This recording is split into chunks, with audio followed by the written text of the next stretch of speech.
Jesús dijo: escudriñen las Escrituras porque ellas dan testimonio de mí. Cualquier persona que me diga que es cristiana y no lee la Biblia, no la medita, ni la estudie, su cristianismo es religioso. Pero no eres un hijo de Dios ni una hija de Dios. La iglesia cristiana tuvo sus raíces en el judaísmo. El Señor Jesucristo fue judío. Los primeros apóstoles fueron judíos. Las primeras iglesias fueron judías. Así como también en el antiguo pacto, lo que usaron los apóstoles, los que escribieron el Nuevo Testamento, todos ellos fueron instruidos en el Antiguo Testamento o en la Torá. Así que tenemos que las raíces del cristianismo se encuentran en el judaísmo. En Hechos capítulo 2 encontramos el primer retrato en la Biblia de lo que es una iglesia cristiana, actitudes que debemos de mantener nosotros también y conservar. Dice Hechos 2:42: y perseveraban en la doctrina de los apóstoles. O sea, los primeros cristianos del siglo I eran discípulos, no eran del domingo nada más, sino que entre semana tomaban estudios con los apóstoles, venían al diplomado, tomaban estudios entre semana, no eran personas de domingo nada más. Los cristianos de domingo nada más son los religiosos, pero no los cristianos. Los cristianos no se conforman con una palabra de Dios el domingo, anhelan, aman, tienen un hambre por la verdad, tienen una pasión que Dios ha encendido en sus corazones como un fuego inextinguible por conocer a Dios. Y si tú no tienes ese fuego que arde dentro de tu vida por conocer a Dios y conocer la verdad, estás muy lejos de llamarte cristiano. Dice la Biblia a continuación que también en la comunión unos con otros, se juntaban unos con otros, comían unos con otros, cenaban unos con otros. Si tú eres cristiano, tus mejores amigos son cristianos. Si tú eres cristiano y tus mejores amigos no son cristianos, no eres cristiano. No significa que no les vas a hablar, pero el cristiano comienza a buscar amistades cristianas que te ayuden a crecer, te identificas con ellos, porque qué comunión hay entre la luz y las tinieblas. Entonces es imposible, ¿verdad?, que una persona que no camine con Cristo pueda identificarse con una persona que camina con Cristo, porque son intereses totalmente diferentes. Dice la Biblia, en el repartimiento del pan, o sea, en la Santa Cena y en las oraciones. Estas características eran importantes porque después de que se formó la iglesia, vino la persecución. El mundo dio a Cristo, el mundo crucificó a Cristo, el mundo también tendría que perseguir a los que siguieran a Cristo. Y no ha cambiado las cosas desde hace 20 siglos. Dice la Biblia en el capítulo 7 de los Hechos, versículo 54 al 60. Oyendo estas cosas, se enfurecían en sus corazones y crujían los dientes contra él. Pero Esteban, lleno del Espíritu Santo, puesto los ojos en el cielo, vio la gloria de Dios y a Jesús que estaba a la diestra de Dios, y dijo: he aquí veo los cielos abiertos y al Hijo del Hombre que está a la diestra de Dios. Entonces ellos, o sea, los religiosos, dando grandes voces, se taparon los oídos y arremetieron con él. Versículo 59, y apedreaban a Esteban mientras él invocaba y decía: Señor Jesús, recibe mi espíritu. Y puesto de rodillas clamó a voz: no les tomes en cuenta este pecado, Señor. Y habiendo dicho esto, durmió. Porque de acuerdo a la Biblia, los cristianos no morimos en el sentido de que nuestra existencia cesa. Cuando un cristiano se muere, pasa a otra dimensión. Pasamos a otro plano de descanso eterno de nuestra alma. No dejamos de existir porque somos eternos, porque tenemos al Espíritu de Dios viviendo dentro de nuestra vida. La persecución arreció contra los cristianos. Primero vinieron las advertencias, les prohibimos que prohíban este evangelio. Después los torturaron, comenzaron los azotes y después la muerte. El primer mártir, lo acabamos de leer, se llamó Esteban. La persecución oficial contra la iglesia cristiana comenzó en el año 64 después de Cristo por el emperador romano Nerón. Duró 6 días y 7 noches. Nerón asesinó a 2 millones de cristianos. Ellos fueron quemados en los parques públicos, los echaban a perros rabiosos, los metían a un coliseo donde abrían la puerta a los leones, a los tigres, a las hienas, a perros rabiosos, para que ahí se los comieran y los deshicieran. Y desde ahí en el Coliseo Romano los cristianos, cuando Nerón estaba desde su trono mirando todo, les gritaba: ¿por qué ustedes no me reconocen que yo soy Dios? Y decían los cristianos: solo hay un Dios, el Dios y Padre de nuestro Señor Jesucristo. Y los cristianos del siglo I veían cómo venía el león y le arrancaba a su hijo de 5 años la cabeza enfrente de ellos. ¿Qué harías tú? Y venía el tigre y despedazaba a tu esposa. Y después venían contra ti las fieras. ¿Saben una cosa? Estaban tan llenos del Espíritu Santo que ellos sabían: ok, llega y le arranca el león la cabeza a mi hijo. ¿Cuánto va a sufrir mi hijo? 30 segundos máximo. ¿Cuánto sufrimos cuando llega el león y nos clava aquí sus dientes en la yugular y comenzamos a desangrarnos? 45 segundos. Pero después de 30, 45 segundos, Cristo estaría esperándolos en la gloria. Cristo estaba esperándolos. La resurrección de Cristo, el hecho de que supieran que Cristo había resucitado de los muertos, fue lo que les impulsó y lo que les llenó de ánimo y de valor para enfrentarse a la muerte. Y dice en Apocalipsis 12 que le hemos vencido porque menospreciamos nuestras vidas hasta la muerte. Para el cristiano el morir es Cristo y el morir es ganancia. Podemos vivir para Cristo, pero cuando morimos, ¿qué es lo máximo que nos puede pasar? Nos está esperando la gloria por causa de que hemos sido fieles a Dios. Pero los cristianos del siglo XXI, ya no voy a la iglesia porque doña Chencha me hizo caras y me hizo fuchi. Ya no voy a la iglesia porque esta no tiene aire acondicionado. Ya no voy a la iglesia. Los cristianos del siglo XXI parece que fueron hechos de mermelada McCormick. Duermen en camas de seda, carros con aire acondicionado, casas con calefacción. Y ahora, como lo vamos a ver más adelante, ahora hasta los predicadores del siglo XX piden ya hospedarse en hoteles 5 estrellas, a que los reciba una limusina en el aeropuerto y que les den $500 la noche. Y los cristianos del siglo I, el ejemplo que nos dejaron Pablo en caballo, en azotes, en persecuciones, en trampas. Vean la Biblia, estos eran los cristianos que marcaron y pavimentaron el camino para la iglesia que somos nosotros. Pero nos hemos tan mal acostumbrado, estamos tan consentidos los cristianos del siglo XXI que ya se nos ha olvidado que no solamente fuimos llamados a creer en Cristo, sino que fuimos llamados a sufrir por Cristo también.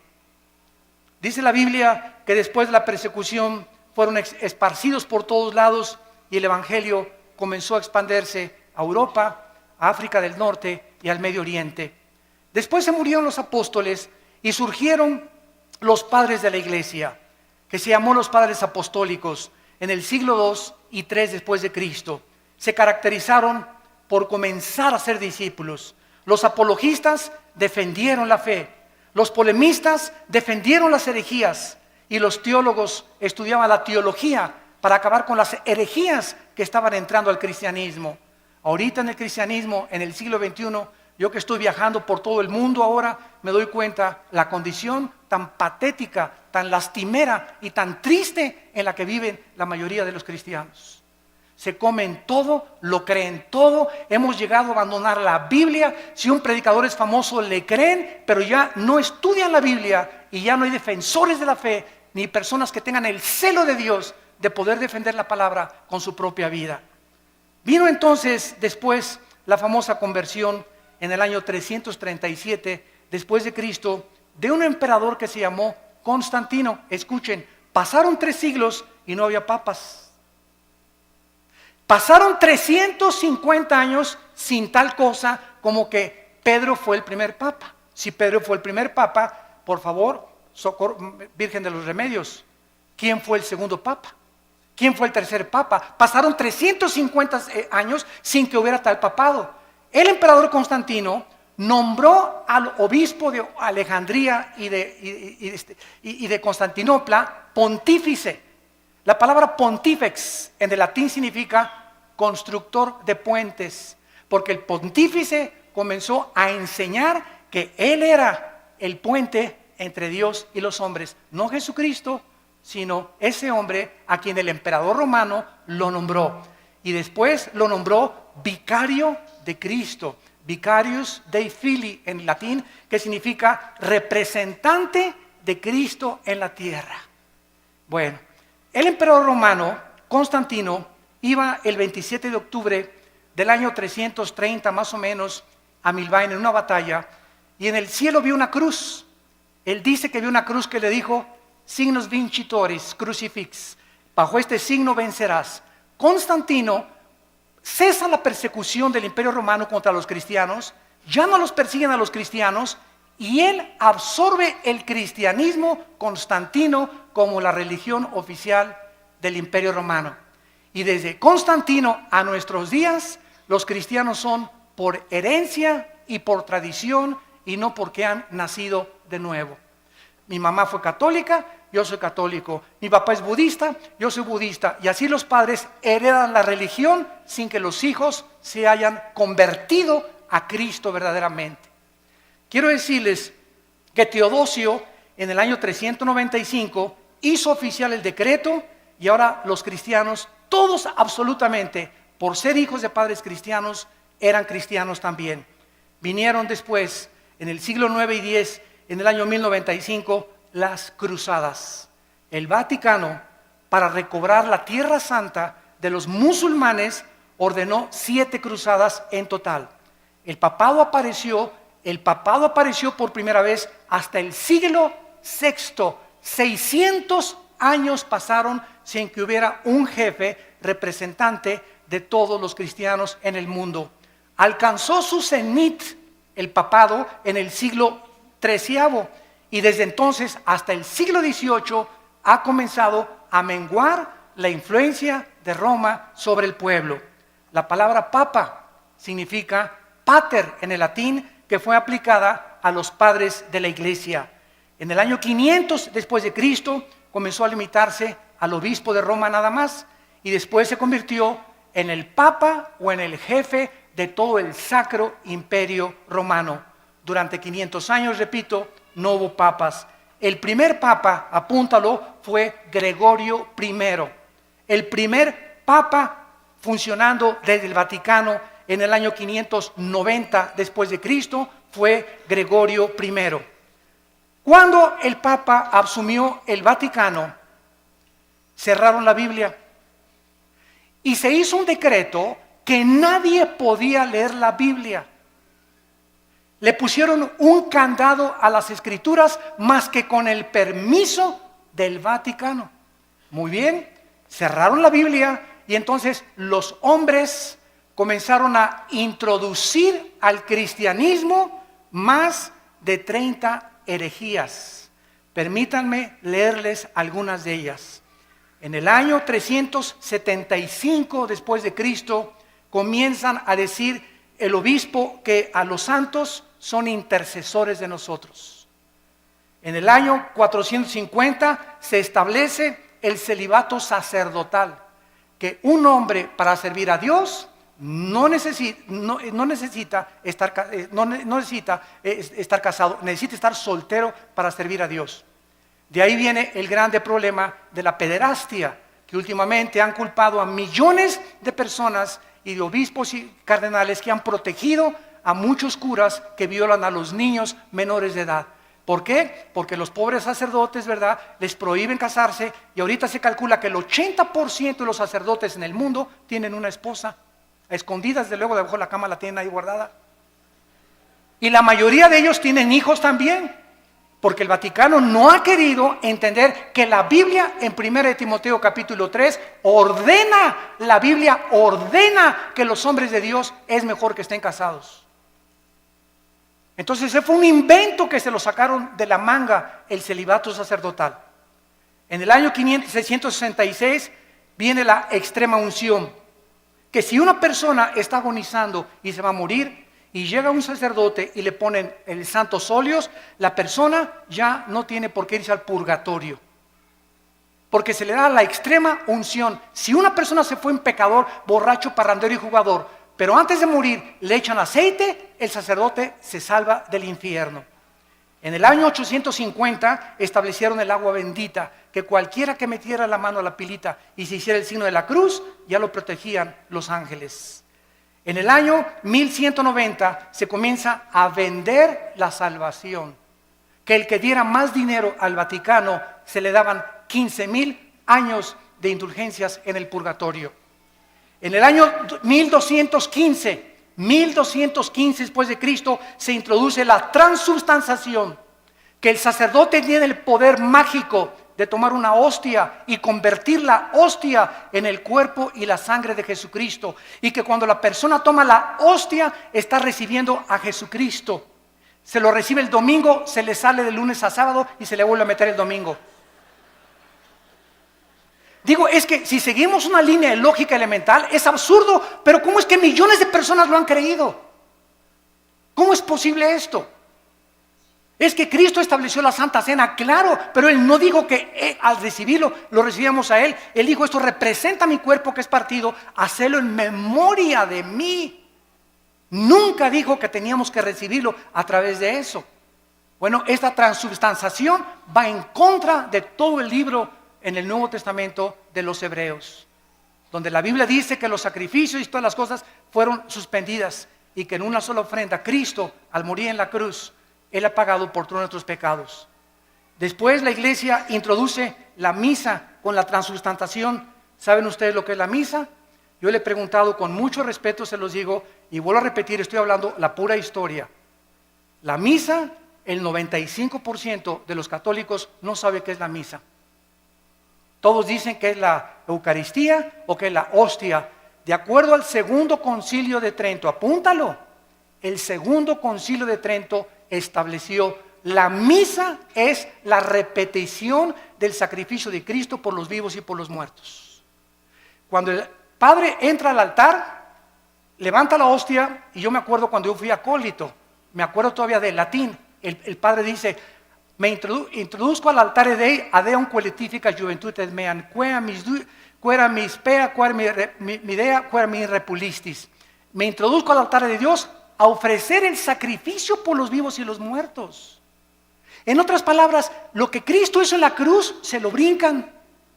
Y están matando a Cristo, volviendo a repetir el sacrificio de Cristo por los vivos y por los muertos. Esto es lo que es la misa. Por eso a los cristianos se nos prohíbe en Efesios 5, en 2 Corintios capítulo 6, que no hay comunión entre la luz y las tinieblas. No podemos los cristianos participar de un rito donde están ofendiendo lo que hizo Cristo en la cruz del Calvario. En el año 1303 se declara la peor de las herejías, que fuera de Roma no hay salvación. Que es la iglesia la que salva, no Cristo. La iglesia romana es la única que puede salvar. 1546 se agregan a la Biblia los libros apócrifos, que son más de 11 libros que no fueron aceptados como el canon de los padres apostólicos. En 1860 se declara la infalibilidad papal.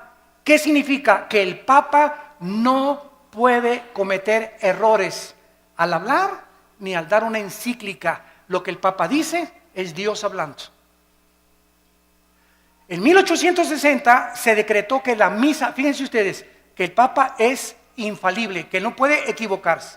Muy bien, pasan aproximadamente como un siglo, 1960 y 61, y el Papa Juan XXIII, un Papa gordito, a mí me caía muy bien porque era muy honesto. El Papa Juan XXIII, por primera vez desde el año 350 después de Cristo, por primera vez en la historia, el Papa Juan XXIII, en 1961, abre la Biblia.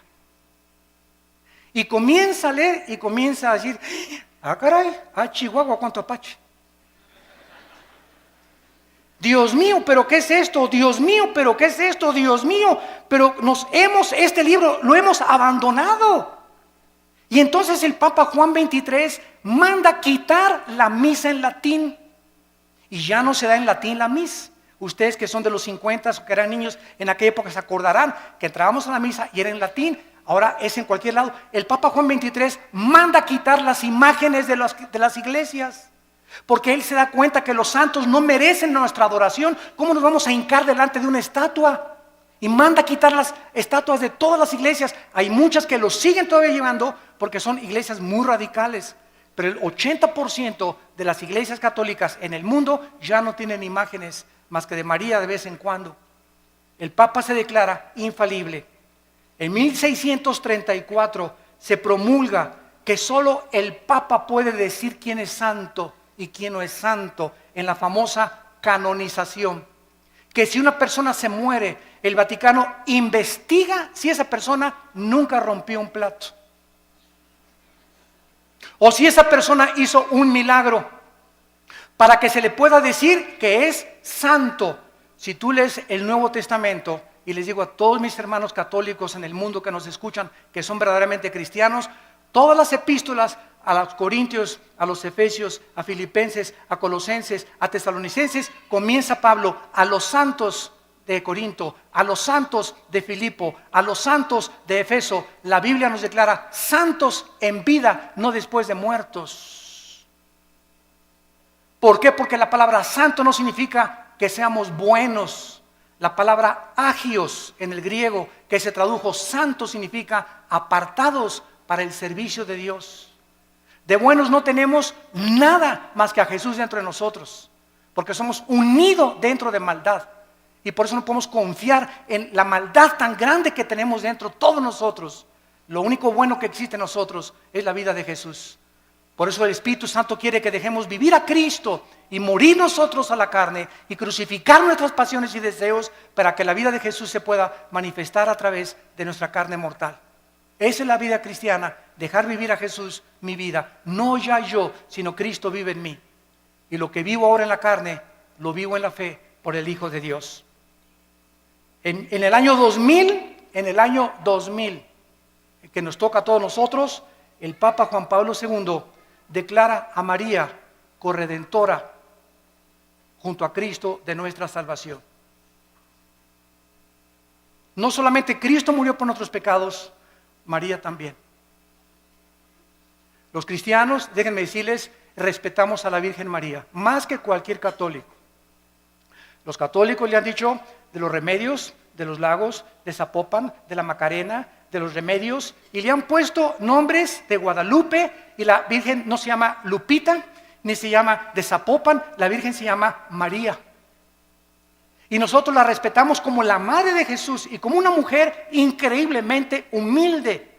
Pero ella no murió por sus pecados. Ella en Lucas capítulo 2, y esto está en las Biblias católicas, dice: me regocijo en Jesús mi Salvador. María le llama a su hijo su Salvador. ¿Cómo es posible que podamos creer que ella también está pagando por ella no fue crucificada? Es Cristo el único que merece la gloria, el Hijo de Dios. Ante estas barbaridades y estas herejías, que la mayor parte de las personas están ciegas, solamente cuando se nos caen las vendas y leemos la Biblia, nos damos cuenta que tenemos que escoger a quién le hacemos caso, a la Biblia o a los hombres, a los que nos enseñaron estas barbaridades sin tener apoyo en la Biblia, o le hacemos caso a la palabra de Dios. En Gálatas 1, del 6 al 8, dice la Biblia que si alguien anuncia otro evangelio, o si alguien predica otra verdad que la que no está en la Biblia, queda bajo maldición. En 1 Timoteo capítulo 6, del 3 al 5 dice: si alguno enseña otra cosa y no se resume solamente y conforma a las palabras sanas de Jesucristo, nada sabe, está envanecido, delira acerca de cuestiones, contiendas donde nacen envidias, pleitos, disputas de hombres necios, pervertidos, que han desechado la verdad de Jesucristo. La Biblia es la única guía, la única lámpara, la única luz que nosotros podemos tener. Sea la Biblia veraz, sean los hombres mentirosos. Después de esto vino la famosa Inquisición, que fue el colmo de Roma. Las matanzas y masacres contra todos los que se decían cristianos, los que no se sujetaban a Roma y al Vaticano, los que leían sin permiso la Biblia, como a miles de judíos y enemigos en 1198 después de Cristo.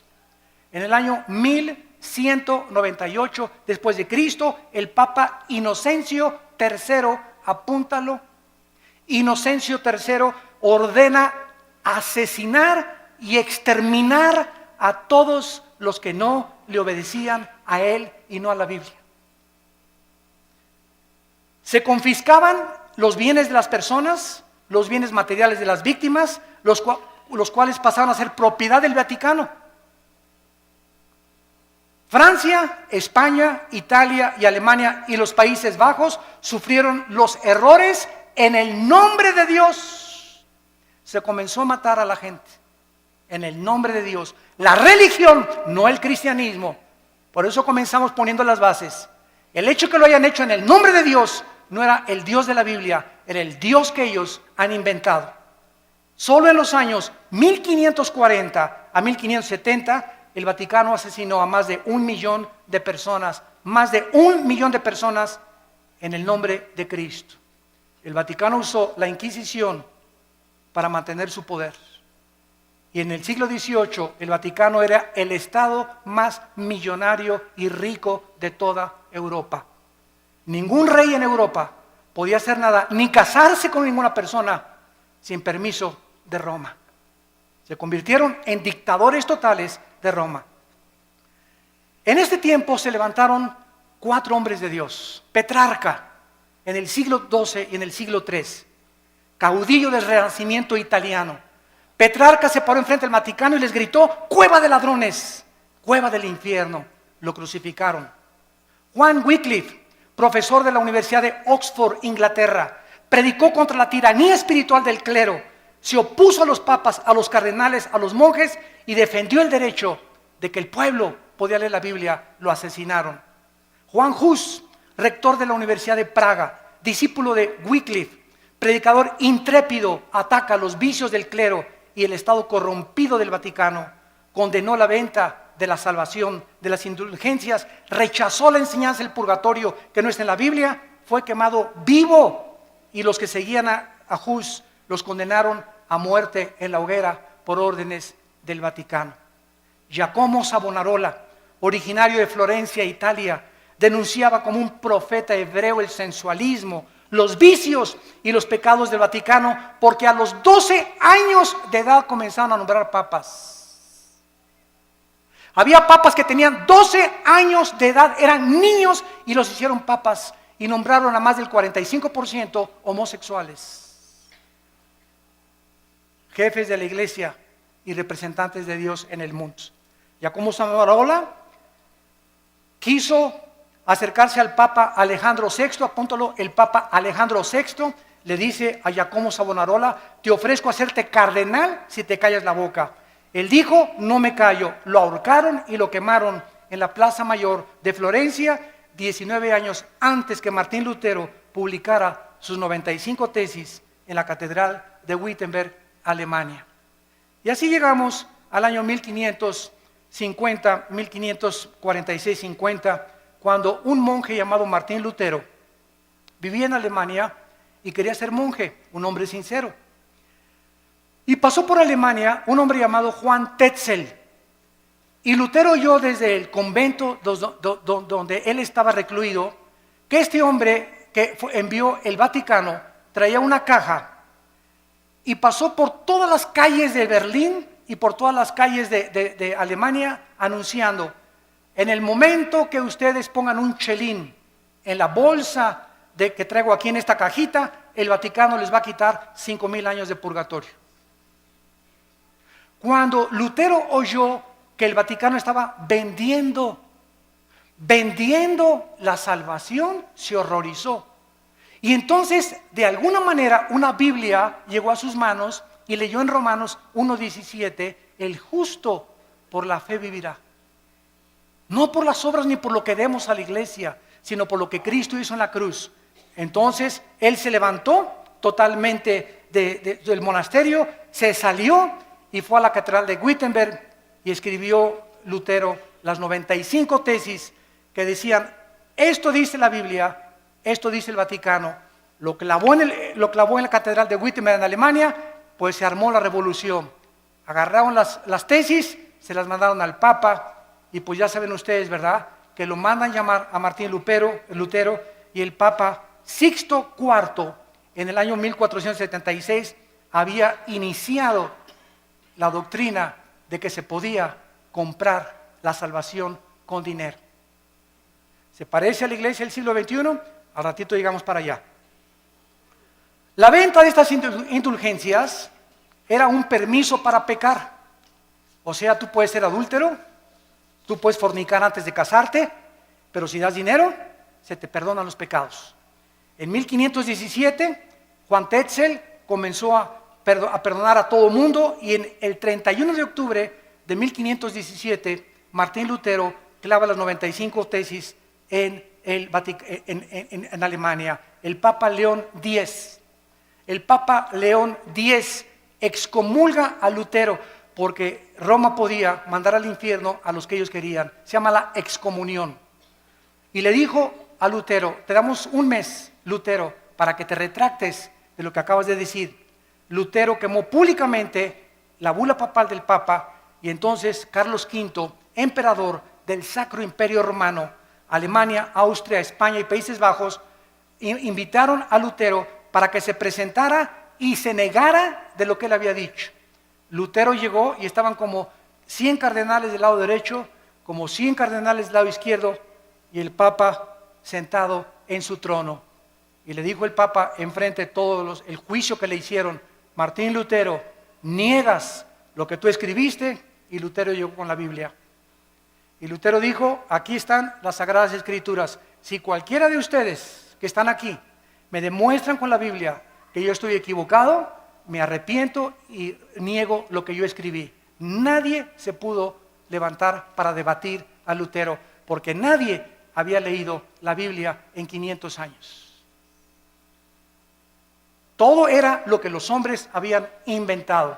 Lo declararon muerto a Lutero, lo sentenciaron a muerte el Vaticano, y entonces los amigos o los príncipes alemanes le escondieron y le protegieron. En 1529 el Vaticano prohíbe las enseñanzas luteranas y les llama a los que seguían a Lutero protestantes. Por primera vez, por protestar contra lo que el Vaticano enseñaba. En el año 1559 había más de 400,000 protestantes y les cambiaron el nombre a hugonotes. El Papa Paulo III ordena el exterminio y funda un grupo llamado los jesuitas. Los jesuitas, dirigidos por un hombre soldado llamado capitán del ejército Ignacio de Loyola, para que él tuviera la autoridad del Vaticano con el ejército de los jesuitas de matar a todos los que leyeran la Biblia. Ir de casa en casa, y el que tuviera una Biblia, los jesuitas lo asesinaban y le quitaban la vida. Catalina de Médicis, madre del rey, ordenó matar el 24 de agosto de 1572 a más de 700,000 cristianos en un solo día. En memoria de la matanza, mandó el Vaticano a acuñar una moneda que se llamó la moneda de Médicis, para celebrar que habían matado a 700,000 cristianos. Bueno, en 1607 viene toda la persecución en Europa. ¿Y qué hacen los cristianos en Europa? Se van a Inglaterra, huyendo del Vaticano, y agarran barcos, y entonces los cristianos comienzan a navegar y llegan a Estados Unidos. En el año 1607 llegaron los puritanos al estado de Virginia. En 1639 llegaron los bautistas al estado de Virginia, en Rhode Island, bajo el liderazgo de Roger Williams. En 1681 llegaron los cuáqueros al estado de Pensilvania. Y todos estos grupos que llegaron a Estados Unidos llegaron a América con la Biblia. Todos venían con la Biblia. ¿Se acuerdan la televisión, la serie que había que se llamaba Los Pioneros? Estados Unidos es la primera nación en el mundo, en la historia, la primera nación fundada en este libro. La constitución la hicieron basada en la Biblia, a las monedas les pusieron In God We Trust, en Dios confiamos, y todo comenzó a crecer con la palabra de Dios. Después vinieron las misiones y tenemos las vidas como David Livingstone, Hudson Taylor, que se fueron a la China a evangelizar a los chinos, a Guillermo Carey a la India, Morrison, Moffat, todos estos hombres que dejaron el confort de sus vidas y se fueron a predicar el evangelio al mundo entero. Y entonces llegamos al siglo XIX o el siglo finales del siglo XIX, principio del siglo XX, cuando comienza la apostasía de las iglesias protestantes o cristianas, como les llamamos ahora, evangélicas. A mediados del siglo XIX, escúcheme con cuidado, todas las principales universidades norteamericanas, escuchen, Harvard, Princeton y Yale fueron fundadas por pastores. Las más grandes universidades del mundo ahorita, Princeton, Yale y Harvard, fueron fundadas por pastores con principios de la Biblia. Pero ¿qué sucedió? Que comenzaron a mandar a los estudiantes a Europa. Y en Europa en el siglo XX comenzó el racionalismo francés y el ateísmo alemán, donde Jacques Rousseau y todos los grandes ateos del siglo XX comenzaron a atacar la Biblia, y los cristianos que venían de Europa, estudiantes que llegaron a enseñar en los seminarios teológicos norteamericanos, comenzaron a introducir todas las herejías del racionalismo filosófico europeo y comenzó a leudarse poco a poco las iglesias protestantes o las iglesias evangélicas. Quiero nombrarles a ustedes las 8 verdades fundamentales del cristianismo, los 8 pilares sobre los cuales debe estar edificada una iglesia o una persona que es cristiana. Número 1, la inspiración de la Biblia como la única regla de fe y conducta. Solo la Biblia es nuestra regla de fe y conducta, no la Biblia más los sacramentos, la Biblia más la perla de gran precio, como los mormones, la Biblia más doctrinas y convenios de los mormones, la Biblia más las enseñanzas de la atalaya, como los testigos de Jehová. Todas las sectas se caracterizan por la Biblia más otra cosa. El cristiano es solo la Escritura, solo la Biblia, solo la fe. En segundo lugar, el nacimiento virginal de Cristo. Cristo nació virginalmente mediante una virgen llamada María. Número 3, la deidad de Cristo. Cristo tenía 2 naturalezas, la naturaleza humana, que fue la que murió en la cruz, y tenía la naturaleza divina. Jesús dijo, el que me ha visto a mí, ha visto al Padre. Número 4, la doctrina de la Trinidad.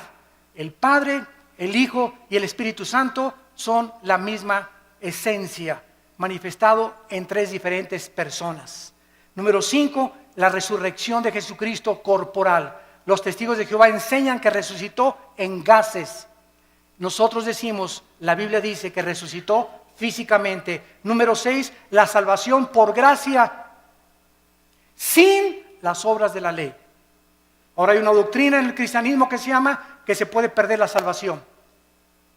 Cuando una persona me dice, ahora que estuvimos mi hermano y yo en un país de Sudamérica, teníamos ahí como 500 pastores y todos me preguntaron, hermano Alducin, ¿se pierde la salvación? Y yo les dije lo siguiente, es tan fácil como esto. Roma dice, la salvación más los sacramentos igual a la salvación. O sea, es por gracia, pero también las obras te dan la salvación. Esa doctrina entró a nuestras iglesias. Y ahora los que dicen que se pierde la salvación, dicen esto, no, yo acepto que Cristo me salvó por gracia, pero me tengo que portar bien y ya no tengo que pecar para poder entrar al cielo. O sea, están agregándole méritos a la obra de Cristo. Hay 5 pasajes en el Nuevo Testamento que implican o que parecen enseñar que se pierde la salvación. Como el Apocalipsis 3:5, el que no venciere será borrado del libro de la vida. A ver, hermano, aquí dice que será borrado el libro de la vida. Le digo, mira, léelo con cuidado, por eso tenemos que estudiar la Biblia. ¿Quiénes va a borrar del libro de la vida? Los que no son vencedores. Ah, pues sí, ¿verdad? ¿Y quiénes son los vencedores? 1 Juan 5, 4 y 5, los que somos hijos de Dios. Entonces, claro que los somos hijos de Dios, nunca van a ser borrados los libros de la vida. Ah, pues chino, chavieso. Y así comenzamos a ver que cada pasaje que usan para disque enseñar que se pierde la salvación, lo sacan fuera del contexto y hacen un pretexto de la palabra de Dios. Número 7, la redención es por la sangre de Cristo, no por la misa ni por ninguna otra cosa. Y número 8, necesitamos nacer de nuevo. El ser humano necesita ser regenerado para entrar al reino de Dios. Muy bien, y terminamos con lo que es la apostasía de la iglesia en el siglo XXI. Abróchense el cinturón. Ahora voy a hablar lo que está pasando en las iglesias cristianas y que necesitamos nosotros los predicadores pasarle la estafeta a nuestros jóvenes, a la segunda generación, y volver a enseñarles a que regresemos a la Biblia otra vez, porque los cristianos del siglo XXI estamos abandonando la Biblia. Y si estamos criticando a Roma que vende la salvación, yo conozco iglesias cristianas que venden la salvación. Ya no tenemos por qué jactarnos ni presumir que somos mejor que el Vaticano. Por eso les dije, les voy a hablar la verdad. Yo conozco iglesias que venden la salvación y predicadores en la televisión que te venden la salvación. Si tú les mandas $50. En 1960-70 comenzó un cura católico en Centroamérica llamado Camilo Torres. Yo admiro a este hombre. Él era sacerdote católico. Él no conocía la Biblia, pero él estaba harto de la pobreza. Y que él no podía cambiar con lo que Roma le decía la vida de toda la gente pobre en Centroamérica, Guatemala, Honduras, etcétera, etcétera. Entonces Camilo Torres, ¿saben lo que hizo? Agarró una AK-47 y formaron grupos armados para poder comenzar a usar el comunismo y a través de la liberación de los estados opresores dictatoriales, quitar la pobreza a la gente. Esto se llamó la teología de la liberación, que fue una mezcla de cristianismo con el comunismo. Y él era un hombre sincero, Camilo Torres. Después encontramos que pasó el tiempo y el cristianismo se comenzó a mezclar con el misticismo de los hindúes y de las filosofías orientales. Comenzamos a darles en los 70s y en los 80s del siglo pasado, a darle más experiencia y más validez a las experiencias místicas, y se comenzó a propagar la mentira. No vamos a hablar de doctrinas, las doctrinas nos dividen. Si leemos las cartas de Timoteo, le dice Pablo a Timoteo, predica la doctrina. Y comenzaron a decir, no hablemos de doctrinas, vamos a hablar mejor del amor, porque las doctrinas nos dividen. El pueblo de Dios comenzó a enseñar que si tú no hablas en lenguas, no tienes a Cristo. Que si no hablas en lenguas, no tienes el bautismo del Espíritu Santo. Esto es una herejía. Porque el don de lenguas, gracias a Dios por él, y no estamos en contra de este don. Gracias a Dios los que ustedes tienen ese don. Pero enseñar que si no lo tienes, no tienes al Espíritu Santo, es una herejía. Porque toda la historia de la iglesia, los más grandes hombres de Dios del siglo pasado y del siglo XXI, ninguno nunca ha hablado en lenguas. Entonces no eran cristianos de acuerdo a esta enseñanza. Se comenzó a propagar la risa santa. Y comenzó a decir que era de Dios. Risa santa le llamaron. Y se comenzaron a tirar al suelo, muertos de la risa. Y comenzaron a filmarlos todos los enemigos del evangelio. Y comenzaron ya en el suelo a ladrar como perros. Comenzaron a ladrar como animales. Después vino el vómito santo. Es santo. En la iglesia, enfrente de todos, que porque lo que salía era el bautismo del Señor. Después comenzaron a mandar por la televisión trapos ungidos.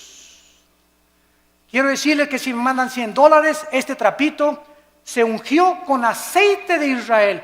A mí qué me importa que haya sido con aceite de Metepec. El aceite del Antiguo Testamento no era el santo, representaba la unción. No había nada del aceite que fuera santo, era el símbolo que representaba nada más.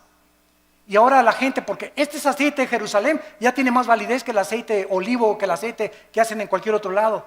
y comenzaron a ungir trapos, pero el predicador era famoso, y como yo soy famoso, te mando el trapito, mándame $50 y lo pones bajo tu almohada y te quita el dolor de cabeza.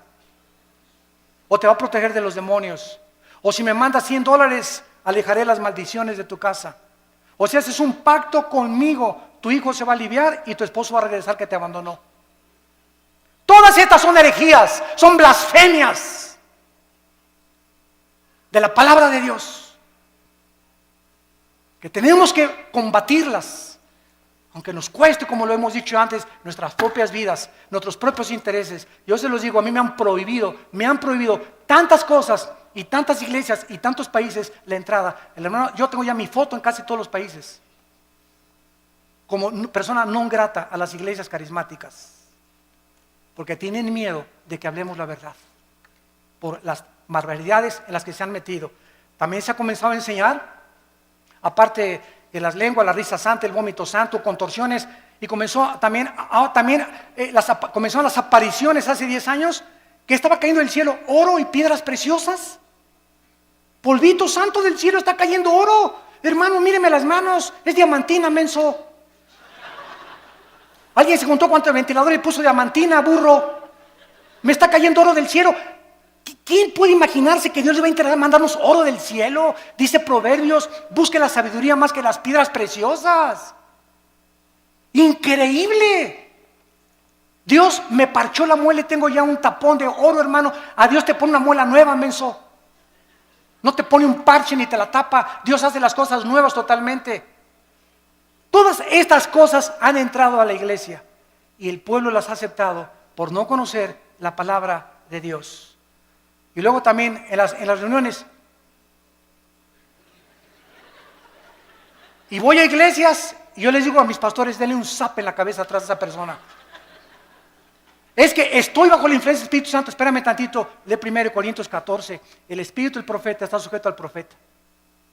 Entonces, no hay tal cosa como que alguien pierde el control y comienza como alambre eléctrico así en la cabeza, ¿verdad? Que lo lleven al manicure. Que venga el psiquiátrico por él.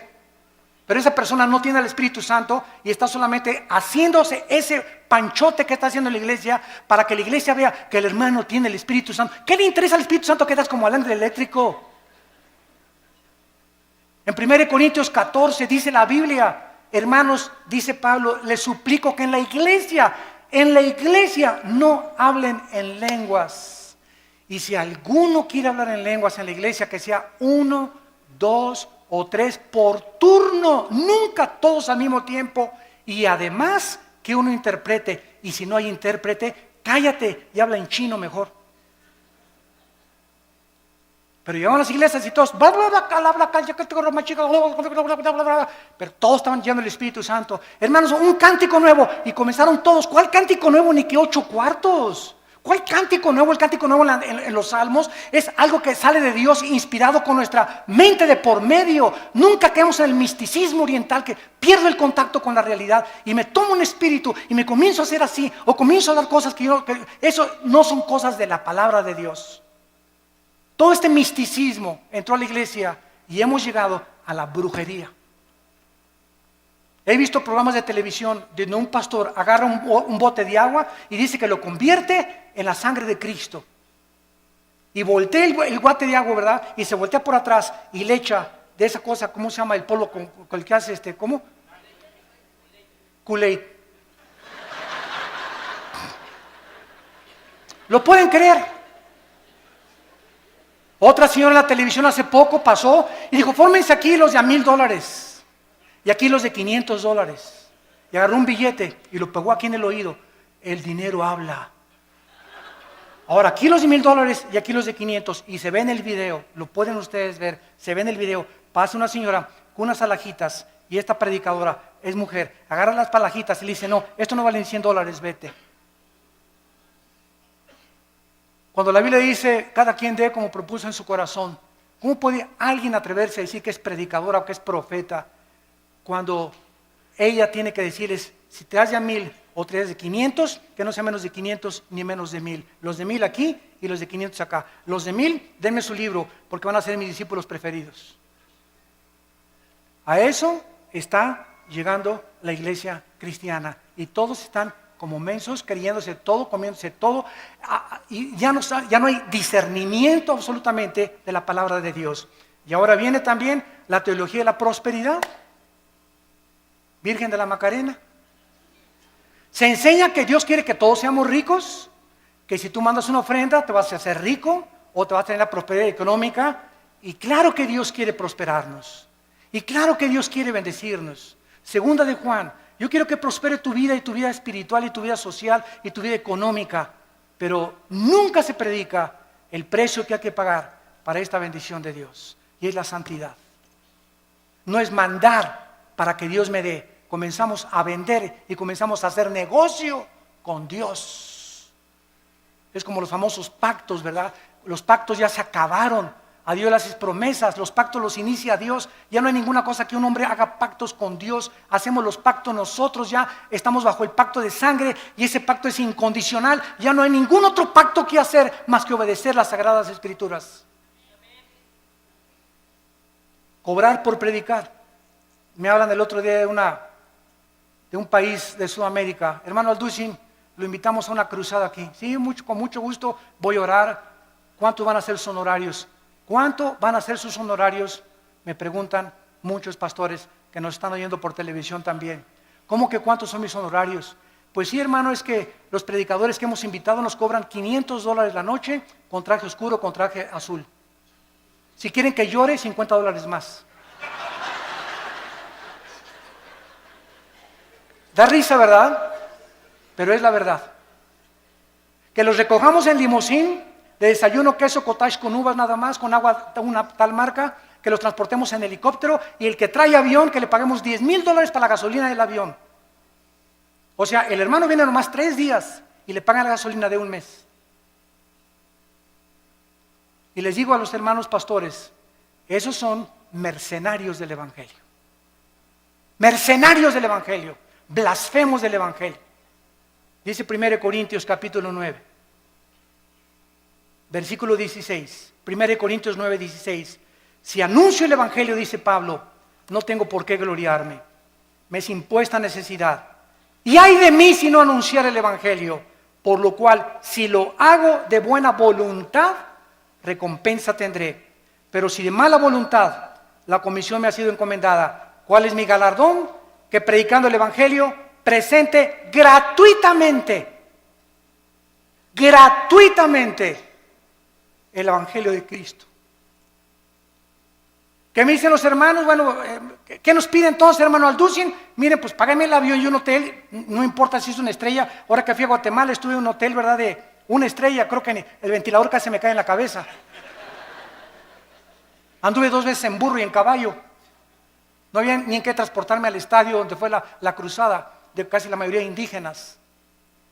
Imagínense ustedes, ¿somos mejores que Cristo y que Pablo nosotros? ¿Qué pastores pirruration y qué nada? Exigir esas cosas, ¿cómo es posible? Que hemos llegado a ese grado. Nos hace llorar, nos hace hervir de enojo, con una ira santa contra la palabra de Dios. Lo que han hecho estos hombres y que están aceptándose como algo normal, porque lo peor de todo es que ya es algo normal. Se está aceptando igual ya, los músicos igual, $15,000 si quieren un concierto. Oiga, pues que nadie se pague la vez, pues junten dinero y que los mande su iglesia. Nunca el cantante o el predicador es un negocio, es un ministerio llamado por Dios. Yo les digo a los hermanos, páganme el avión y el hotel, si me quieren acostar en el suelo, una cama de piedra, una cama de piedra. ¿Por qué acepto la invitación? Porque oré y Dios me quiere mandar a ese país. Y ¿sabe una cosa? Si ustedes me quieren dar una ofrenda, dénmela. Y si no me quieren dar una ofrenda, no me la den, porque yo no voy por ustedes, yo dependo del Dios Altísimo que está en el cielo.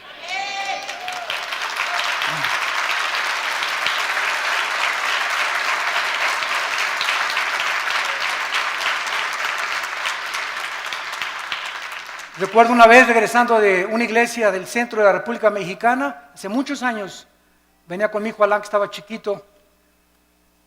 Tuve 8 días predicando en una cruzada en una ciudad, me reservo el nombre, y también los hermanos no me dieron ni para la gasolina. Tenía una combi vieja en aquel tiempo. Cuando pasábamos, Alan y yo tuvimos que empeñar nuestros zapatos que traíamos y el reloj que traía para pagar la caseta y regresar a casa. No me dieron ni para la gasolina y los bendije. Y no guardé rencor contra ellos. A los 3 días me llegó un cheque por el triple de lo que me hubieran querido dar. Nuestra provisión. ¿De dónde viene nuestro socorro? ¿De dónde? Acuérdate de eso. Acuérdense de eso, predicadores que me están escuchando. Nuestro socorro viene de arriba, no de los hombres, ni el aplauso de los hombres también. Y finalmente hemos llegado ya al final del siglo XXI.